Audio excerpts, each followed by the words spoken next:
one and I stand on that. You and me, babe, that's black on black. Black on black. Black on black. Appreciate what you do on TikTok and YouTube. Not YouTube, Instagram. So It's y'all should the follow him, Joe Christian Gill. He's on Blue Sky too. He's on all the places doing the thing. Speaking of that, there's a story in the Hub, another headline: Congressional Black Caucus to have historic 62 members at the 119th Congress.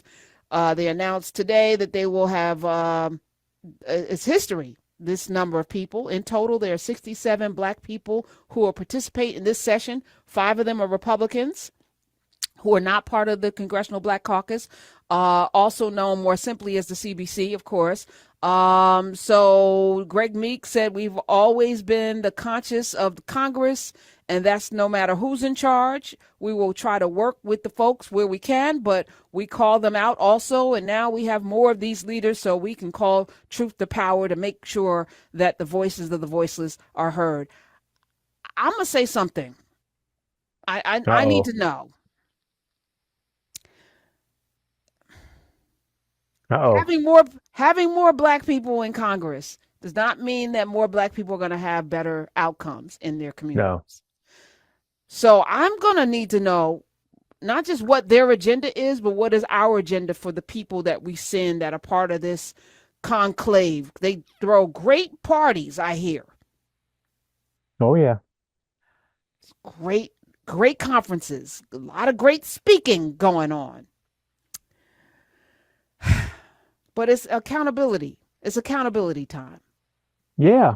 And that's one of the reasons why I think a lot of us are so exhausted with this idea of that there are going to be some single person that's going to come in and save us, because that's just never happened. That's just not been the way, right? Like if anything we have gotten as a people, and I'm not just talking about Black people, I'm talking about disaffected, marginalized people, poor people, women, gay people. It's never been about like, oh, there was this one person who showed up and fixed everything. No, I mean, Martin Luther King was at the head of a movement, right? He was not the person that was actually doing all the sit-ins, right? He was just the person that was the figurehead, right? He was not the boots on the ground. He was not with those other people, right? I mean, he did gum on. I'm not trying to throw shade on Dr. King. I was just saying, like, it was, if there were nobody behind him and he was just one person shouting, he would have just been like me with a Twitter handle, right? Like, actually, just yelling into the void. He was selected to be the face, the voice, the figurehead of a movement. But there was SNCC. There was, SLC. There were so many organizations. Black Panther Party came a little later. Yeah. But there were so many organized. Pullman Porters. I mean, you had A. Philip Randolph doing his thing. Randolph, yeah. You had Mary McLeod Bethune doing her thing over here. Like, there were so many different organizing forces and factors.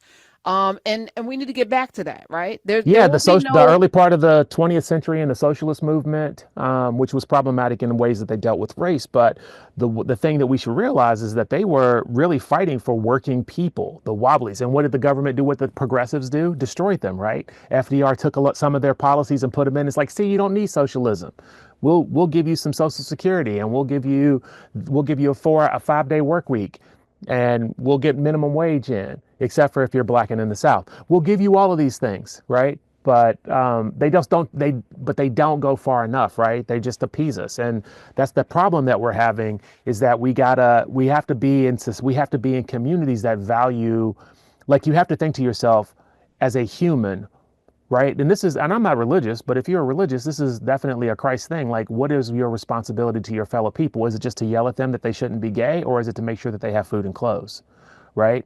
And like, I would argue that yelling at them for being gay, rather than yelling at them for food and clothes, like, I think they spend more time talking about feeding the poor and helping your man and loving each other than they do talking about whether or not, and that's, what any of the moral issues, right? We spend a lot of times on the 10 Commandments and no time on the Beatitudes. Like, why is that?